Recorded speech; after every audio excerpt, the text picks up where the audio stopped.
Did the United States Navy deploy its Flying Nuclear Command Boeing E-6 Mercury aircraft in response to the president catching the coronavirus? In early October, as people woke up to the news that the President and First Lady had tested positive for COVID-19, Twitter users reported that a Boeing E-6 Mercury had been spotted near Washington, D.C., and another flying over Oregon. The speculation was that the two nuclear command centers took to the skies over both coasts as a direct response to the President having contracted the virus. The speculation on Twitter was that the airborne command posts were deployed to warn America's adversaries.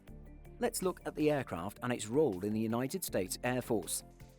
The Boeing E-6 Mercury is used by the United States to pass on instructions to its fleet of nuclear-powered submarines patrolling around the world. Each vessel is armed with as many as 24 nuclear-tipped submarine-launched Trident ballistic missiles, or SLBMs.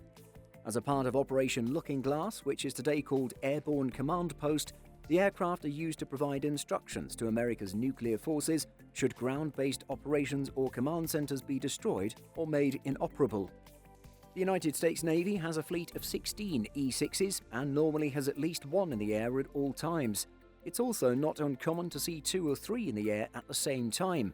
However, what was strange this time is that they had their transponders turned on to let people know they were out there, rather than wanting to remain dark.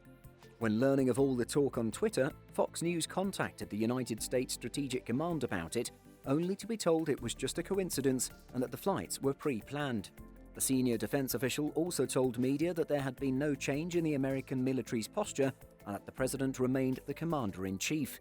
The Boeing E-6 was the final new derivative of the Boeing 707 to be built, with 16 of the planes entering service with the Navy in 1989.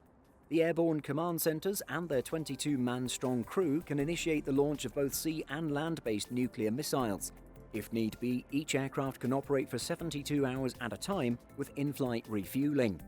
The Navy's E-6s fly all the time and quite often with their transponders turned on. This means that the military was likely telling the truth and that the two planes spotted flying in early October were on regular training missions. Of course, it's not hard to see why people would jump to conclusions given the power and complexity of the highest office in the country and Western world. Do you think the two E-6s were on regular training missions, or was it to do with President Trump getting sick? Let us know in the comments. Did you know that we publish over 175 stories every single week on simpleflying.com? Be sure to check the link in the description for more great stories just like this. Thanks for watching, and be sure to like and subscribe before you go.